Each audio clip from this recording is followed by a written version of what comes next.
Olá pessoal, sejam bem-vindos ao canal Português à Mesa. É com grande prazer que recebo todos vocês para a nossa aula de hoje. Nós vamos começar uma sessão de revisão gramatical para você treinar para as provas da FUVEST, principalmente a segunda fase, ou se você simplesmente acompanha o canal para melhorar o seu português, seja muito bem-vindo também. Nós vamos fazer alguns exercícios sobre reestruturação, vocabulário, que é super importante, e um pouquinho também de crase, gramática em geral.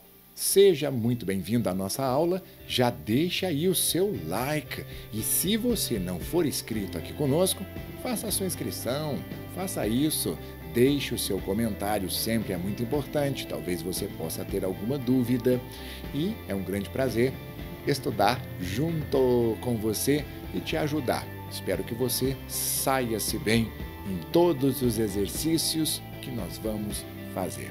Um grande abraço e eu te vejo ali na aula. Até mais, pessoal!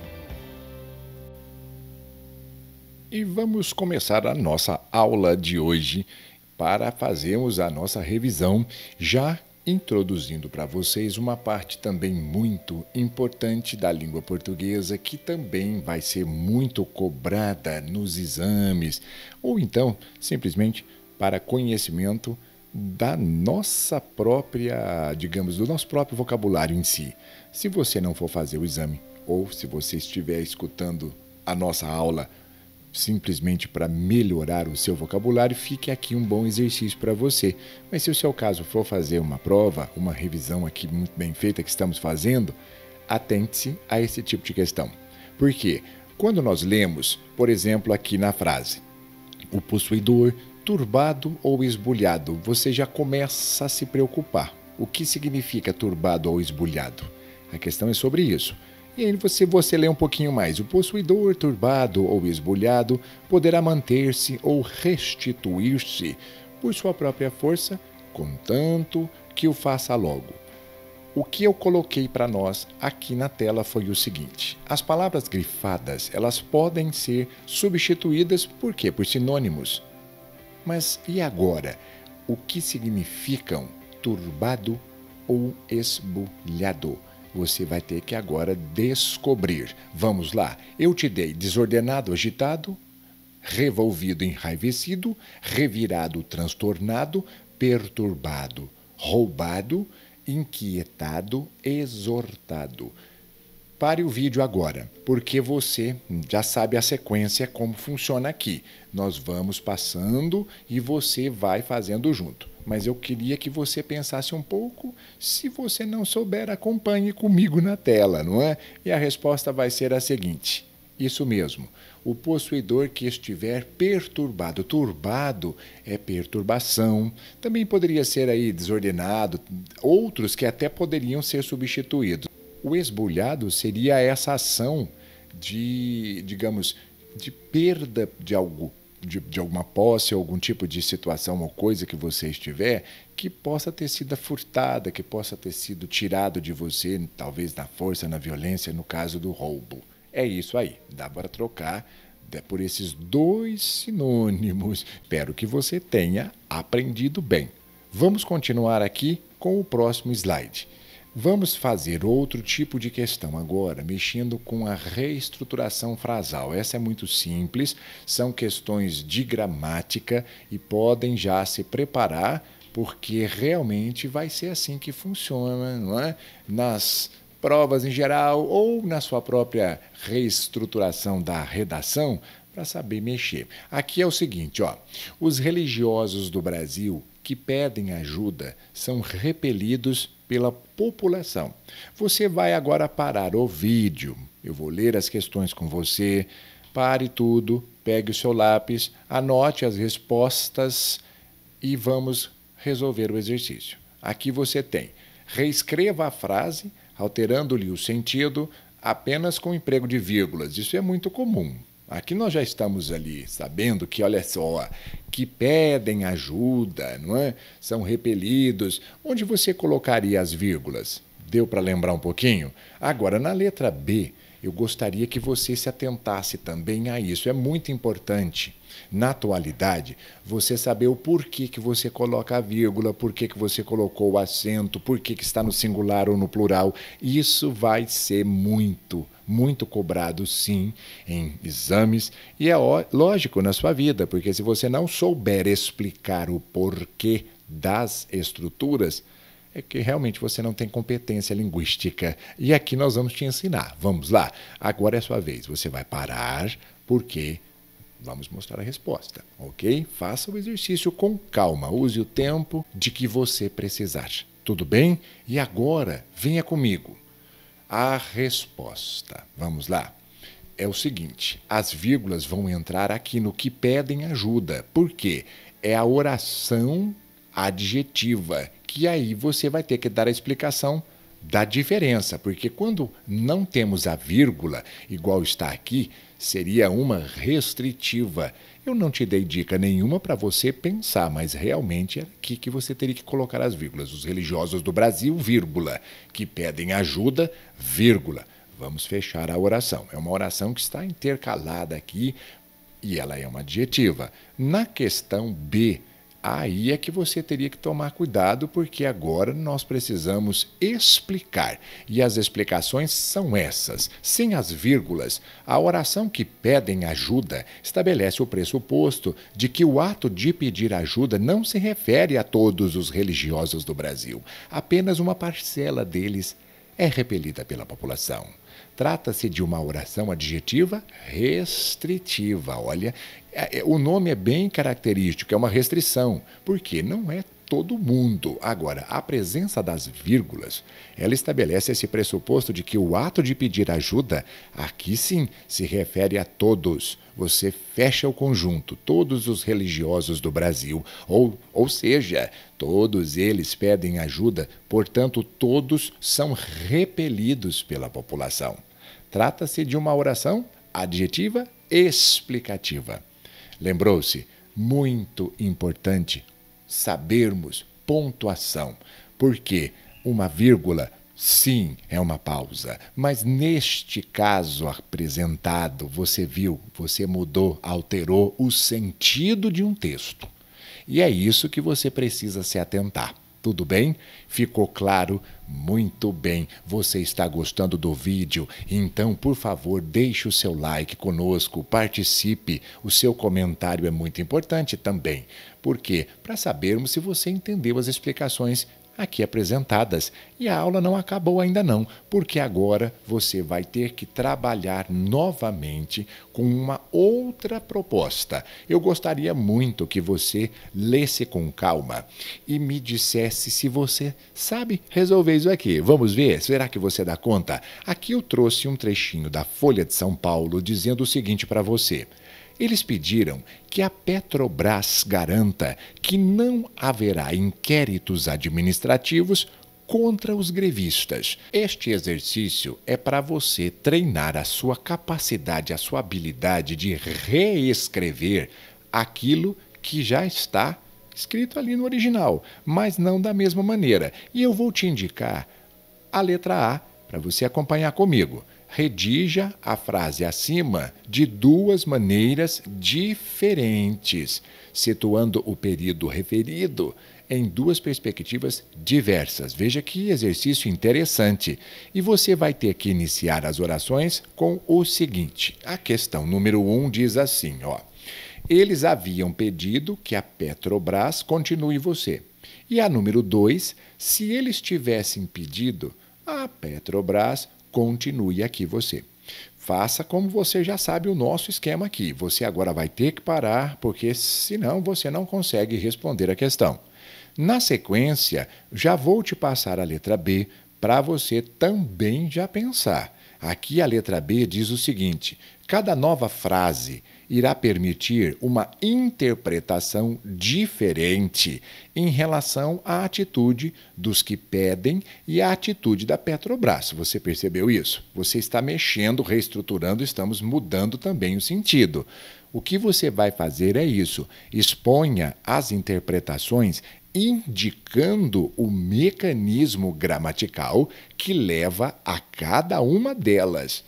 questão boa. Boa para você treinar e já sair perito, porque isso vai ser cobrado de vocês. Quem for fazer o exame da FUVEST, que é a segunda fase da FUVEST especificamente, já vai se preparando. Aqui a pessoa que está acompanhando conosco por questões de aprendizagem, atente-se a isso, porque uma boa redação garante muitas portas abertas para você na sua vida. E, por favor, agora é sua vez. Pare o vídeo e vamos responder comigo. A resposta é a seguinte. A reescrita da frase vai ser da seguinte maneira. A número 1, eles haviam pedido que a Petrobras garantisse que não haveria inquéritos administrativos contra os grevistas. A número 1 ficou dessa forma. A número 2 foi a seguinte, se eles tivessem pedido, a Petrobras teria garantido que não haveria inquéritos administrativos contra os grevistas. Boa! Você viu que interessante como muda? Porque se você coloca a oração subordinada no início, você precisa mexer também na oração principal, não é? Foi isso que aconteceu aqui. Agora, a outra parte da resposta também. Você se lembra que nós tínhamos te indicado a letra B, para você expor as interpretações, indicando o mecanismo que leva a cada uma delas. Vamos ler a resposta? Agora vamos conferir o gabarito. Na frase número 1, a atitude dos que pedem é admitida como uma certeza, isto é, um fato realmente ocorrido. E a atitude da Petrobras é considerada uma hipótese, um fato de ocorrência duvidosa. O mecanismo gramatical que leva a cada uma das interpretações é a utilização de novos modos verbais, de diferentes modos verbais. A atitude dos que pedem está expressa por uma forma verbal do indicativo, na número 1, e por uma forma do subjuntivo, modo que expressa uma hipótese, número 2. Lembra-se disso? E a atitude da Petrobras está expressa por um subjuntivo na número 1 e por um indicativo na número 2. O que você precisaria perceber nessa questão é isso, o modo, os diferentes modos verbais, subjuntivo e indicativo. Dependendo de como você inicia uma oração, a proposta muda. A certeza e a dúvida, a hipótese. Ficou claro, não ficou? E eu creio que você também já acertou. E já vai deixando o like para nós aqui na aula. Não se esqueça, é fácil. Bata o dedinho aí e já ajude-nos com os nossos vídeos aqui. Vamos continuar com a prova? A aula ainda não acabou, meninos. Aqui nós vamos fazer um outro tipo de exercício também de verbos. Eu coloquei para vocês aqui um Castro Alves, trazendo uma poesia. E vamos nos ater ao que nos interessa aqui no momento. Você vai parar o vídeo, vai ler a poesia com calma e vai me dizer o seguinte. Será que foi difícil? Será que foi fácil? Fale para mim. Mas a questão é essa. Você percebeu que eu gravei, marquei dois verbos aqui, o abrir e o fazer. Dois verbinhos marcados e eu gostaria que você percebesse o seguinte. Se você iniciasse a seguinte estrofe, que seria a segunda aqui, tá bom? A segunda estrofe, pelo pronome tu, porque aqui você está usando o vós. Eu gostaria que você usasse o tu. E os verbos que estão marcados, não é? Os dois que eu te falei, aparecem aqui dessa forma, mas eu gostaria que você mudasse esses verbos para o tu. Faça isso agora. Pare o vídeo e troque os verbos, o abrir e o fazeis. Como seriam as respostas? Vamos ver a resposta e já vamos conferir. E a resposta é muito simples. Basta você prestar atenção que o verbo abrir está no presente do indicativo e ali na segunda pessoa do plural com vós, vós abris. Você troca pelo tu, fácil, não é? Tu abres, vós abris. Acertou, mas embaixo você tem o modo imperativo. Fazei com a segunda pessoa do plural. E, se você se lembra, nós fazemos o imperativo com as segundas pessoas tirando o S, quando houver esse S na conjugação verbal. Aqui no caso, vós fazeis, para fazermos o imperativo, digamos fazei. E a questão te pediu para que você colocasse o tu. Basta você conjugar. Eu faço, tu fazes. Perceba na tela comigo que houve aqui uma... você pode usar o variante fase. É muito incomum, mas existe. Ou se você não quiser, você pode também deixar o faz. Não tem problema. E espero que você tenha acertado. E não deixe de colocar o like. Você deve fazer isso para mim, para ajudar aqui a divulgar esse vídeo. Não acabamos ainda. Vamos continuar com a nossa aula.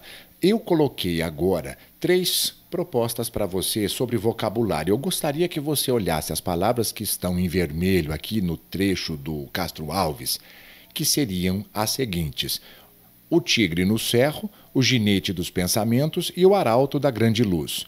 As palavras cerro, ginete e arauto, o que elas significam?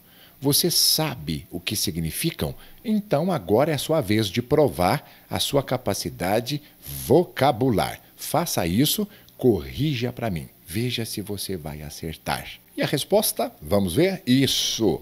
O tigre está no morro. O ginete dos pensamentos, o ginete é como se fosse um cavaleiro que não cai nunca do cavalo, ele sempre está ali na montaria. Seria aqueles pensamentos que estão sempre acontecendo, não é? E o emissário poderia ser o mensageiro, também o proclamador, o arauto, aquele que fala. É isso, aprendeu? Muito importante, hein? Não deixemos de ler e sempre aprimorarmos o nosso vocabulário. É necessário. E, na continuação, um pouquinho de gramática. Agora fique atento. Gramática é uma parte extremamente importante da língua portuguesa para você manter-se em um padrão adequado. Sempre superior, não é? Aquele texto bem escrito. E aqui, o que nós vamos treinar?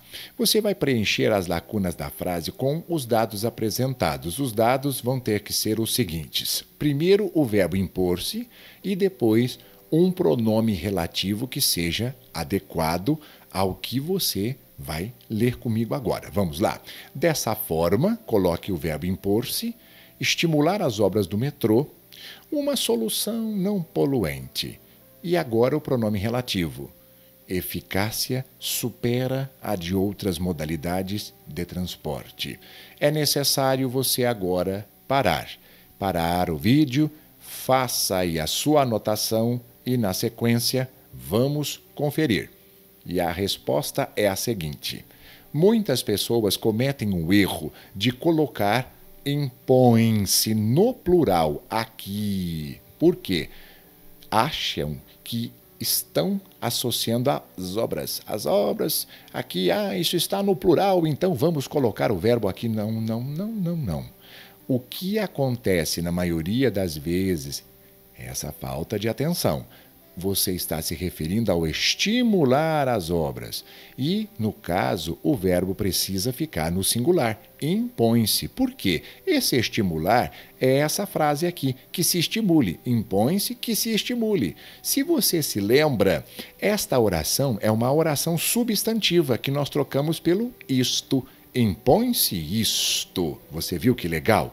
E quando nós temos essa estrutura, essa oração impõe-se, que seria a principal, essa aqui é o sujeito dela. Isto impõe-se. O isto não pode ir ao plural. Por isso é que muitas pessoas ficam na dúvida: será que eu coloco impõe-se por causa das obras? Não. Você tem que se lembrar que isso aqui, estimular as obras do metrô, é a oração substantiva, que é o sujeito do impõe-se, sempre no singular. Não erre mais. Você aprendeu?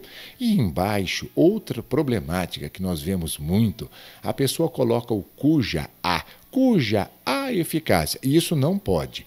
O cuja é um pronome relativo que indica a posse, a eficácia daquilo, não é?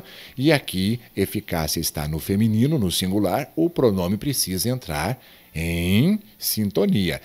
concordância nominal aqui, cuja eficácia. Você aprendeu isto mesmo e vai ficando cada vez melhor, hein? Acompanhe sempre as nossas aulas aqui do canal e não deixe de curtir e comentar. E vamos continuar com mais um pouco de gramática. Vamos reestruturando aqui as falas e vamos aprendendo. Aqui nós temos palavras homônimas. O som seria o A, mas eu gostaria que você completasse as lacunas com o A adequado. Como seria? Você vê na tela comigo 3 propostas. Faça o exercício. Pare um pouquinho o vídeo para nós já podermos corrigir. Vamos lá. Tudo bem? Parou? E agora a correção. Vamos ver? Você acertou. Chegar cedo, a repartição. Quem chega, chega a preposição de lugar. Quer dizer que repartição é o substantivo feminino que também aceita artigo definido feminino. Como nós temos 2 palavras com o mesmo som, nós vamos usar essa fusão e vamos marcar com acento grave, que seria aquele representante da crase. É isso, você deve ter acertado. Chega a repartição. E depois o a, que seria o verbo haver, lá há de estar o Horácio. Ali você vai encontrar o Horácio, você vai ver o Horácio estará lá. É o verbo haver no sentido da presença aqui, né? E o último, olha só, conversando a uma das portas. Não há necessidade de acentuação nenhuma, porque é só uma preposição. Se você conversa à porta, seria o local. E o uma é já um artigo indefinido, é uma das portas. Então nós não temos nem definição aqui, porque a crase acontece com o artigo definido, não foi? E eu espero que você tenha acertado, porque agora a aula vai ficando por aqui e eu te vejo em nosso próximo encontro para podermos aprender cada vez mais. Um grande abraço e até a próxima!